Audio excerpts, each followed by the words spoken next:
Thanks for joining us. Like, it's gonna be a cold open for everything, but Man, what an introduction. hello and welcome into the Free Outside Show. It has been a busy September. Now we're finally in October. We had the Appalachian Trail record go down. The WURL went down. What else? Maybe other FKTs. But I thought I would just catch up on some of this stuff. So the Appalachian Trail record went down by Tara Dower, and she didn't just set the women supported record or anything like that. She set the fastest time ever on the Appalachian Trail. That's pretty crazy, but I think it also really shows that anything is possible. I hate that term, but it really does show that with a good crew, good preparation, good fitness, good plan, good execution, people can do anything. And I've heard a few places people talk about oh, now it has to be only seconds or minutes or a couple of hours that can come off the record now. Well, I look at all these FKTs as you can repeat what someone else did, but you can do it better. So all these are on the shoulders of giants for 50 years of FKTs. So let's just step back.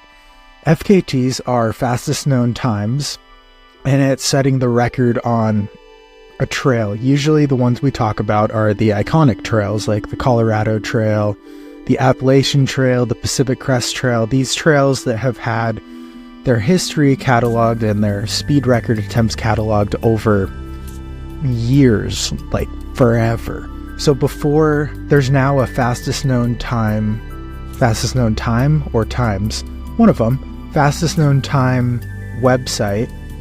Let's see what it is. It's fastestknowntime.com website that shows all the records back quite a long time.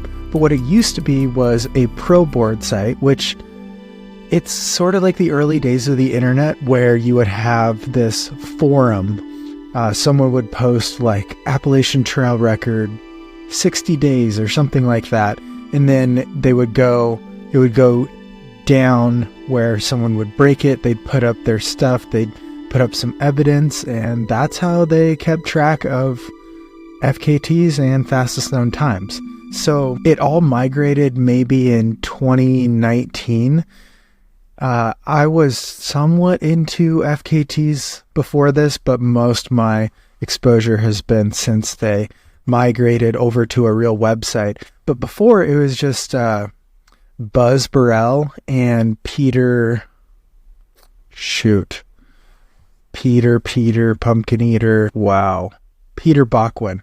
So Buzz Burrell and Peter Bachwin started basically the idea of fastest known times and sort of ran and moderated a message board, a pro board, you might call it. And that is sort of how things went for the majority of the 90s, 2000s, into the 2010s. Then they moved over to the website, and then they sold the website to Outside. But what I think is interesting, and why I'm even talking about FKTs, other than the fact I can shoehorn in that I have a bunch of them, is that I think it's always interesting when a big FKT is set that everyone's like, this has never happened before. This will be this will stand for a super long time, all this stuff. But in reality, I think they all go down quite quickly, and it's pretty interesting if you look at it, because a lot of some of the best women's times are competitive, some of the men's times for years. Like in 2011, Jennifer Farr Davis set the FKT, the fastest known time, the fastest time ever supported on the Appalachian Trail at 46 days and 11 hours. And then in 2015, Scott Jurek set the FKT and got a lot of fanfare, but he didn't even break the women's FKT. He set it in 46 days and 8 hours. So Jennifer Farr Davis, JPD, was 2 hours faster. So I think this is more of a good reminder of how fast and accomplished women are versus I don't know, what would you call it? Like something completely new and novel.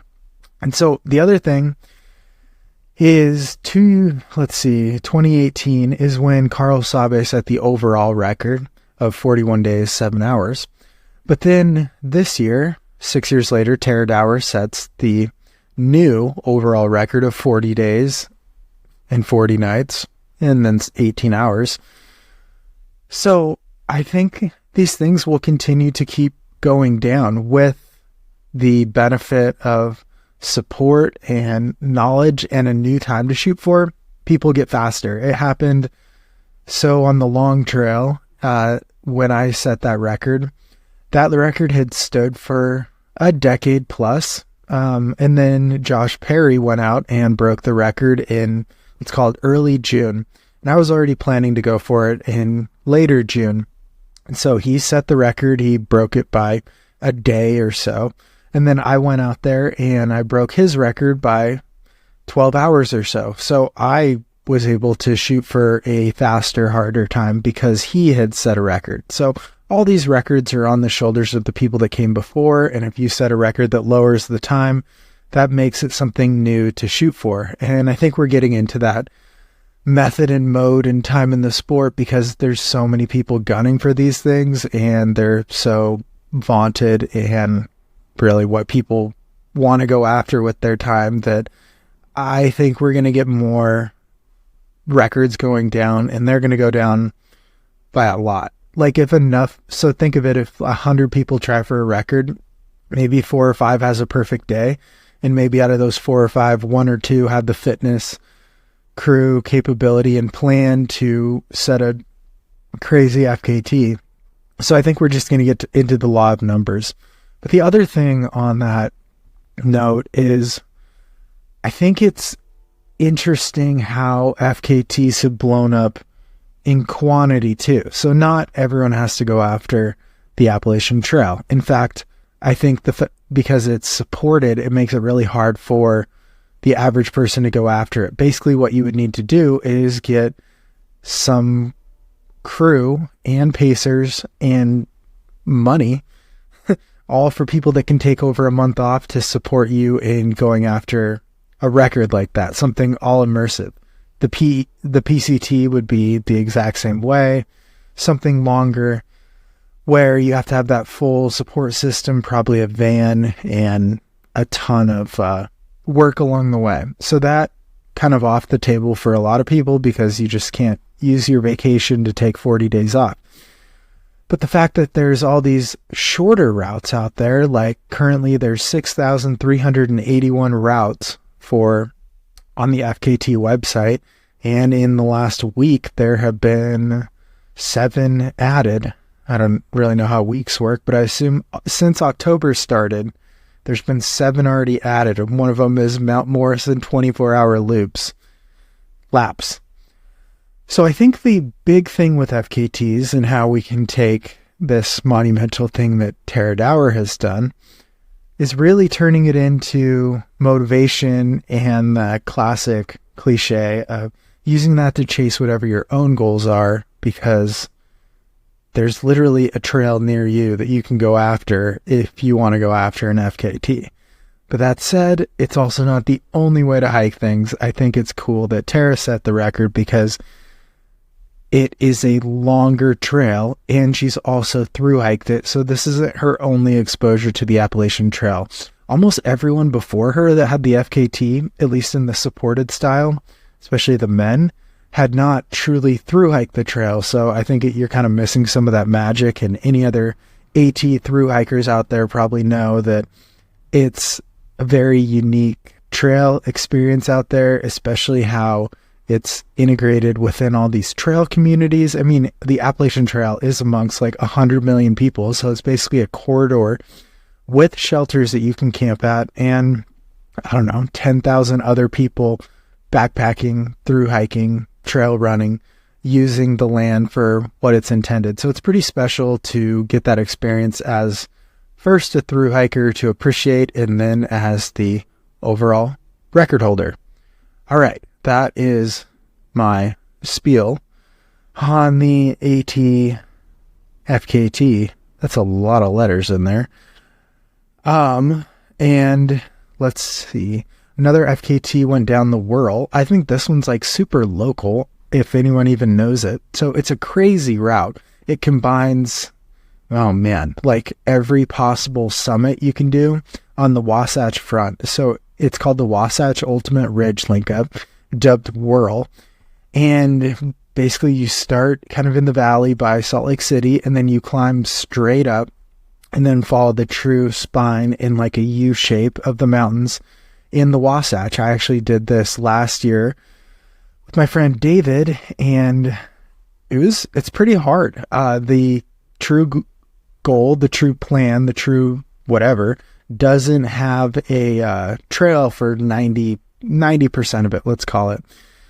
Basically, you're just trying to stay on the truest crest of the trail as you can and loop around and set the record. I think Joey Camps may have had the record before this, and it was kind of one of those records that you look at and you're like, yeah, I don't want to spend that much time going after something. So that's David Hedges set that record in, let's see, David Hedges set that record in like 14 hours, 7 minutes, and that beat, I guess, Jason Darius had previously had the record. But anyways, the route is 33 miles long with 18,000 feet of elevation gain and largely off trail. So pretty crazy route for anyone looking to go after something that's insane. There's also no water up there, and obviously no food caches, so that is a consideration. All right, current things, what we have going. This is more of like a spiel podcast or like a just talk to the microphone thing. But I finished the stage race about a week and a half ago. I'm still pretty tired and not running well, but I'm signed up for Javelina 100 here in 3 weeks. So I just got to figure that out. I've been on a couple runs. I took about a week off, but my plan to turn stage racing fitness into 100-mile fitness is basically going to be to stack flat miles. Like, I'm assuming with the added weight that I ran with during the stage race and climb, you can comment right on the episodes. As always, we're looking for 5-star reviews out there. It was my grandma's 90th birthday on Friday. So let's see, 6, 5, 4 on Thursday, and it was my dad's birthday on Friday. My parents are Long Trail into Enders. They just finished their backpacking trip on the Long Trail. I'm quite an influencer by getting them out there. And I'm also just looking forward to trying to figure out what kind of goals I want to do next year. So if anyone has any ideas, I think I probably need to write another book, but I would really like to get an agent and a book advance so I could be rich. Okay, I think we're going to keep this episode pretty short because I am pretty tired and way behind on life. I got up at 3 a.m. twice in the last week to travel because I went home so we could celebrate my grandma's birthday. So it's been pretty wild. I had 2 athletes do 100-milers over the weekend. So throw in that coaching stress. They did awesome. Both were top 8 and one was top 3. So that is pretty sweet. Yeah, still coaching everything. If you want to, I guess we can do this as plugs for me. So if you want to read my book, it's probably at your local library, but you can buy it online, Kindle, or audiobook. If you want to eat my meal, I think you can buy it pretty much anywhere online and maybe in person at like Bass Pro Shop or maybe Walmart or something. And if you want to listen to my podcast, you're already doing a good job. And if you want to watch my movie, it's currently free on Tubi. Tubi.com, it's free. Or you can buy it on Amazon or Apple Play or Google Play. It's at all those things. If you want to read my website, It's online all the time, just like most websites. It's at freeoutside.com. And if you want, I think that's it. I think I covered it all. All right, until next time, stay elite, my friends.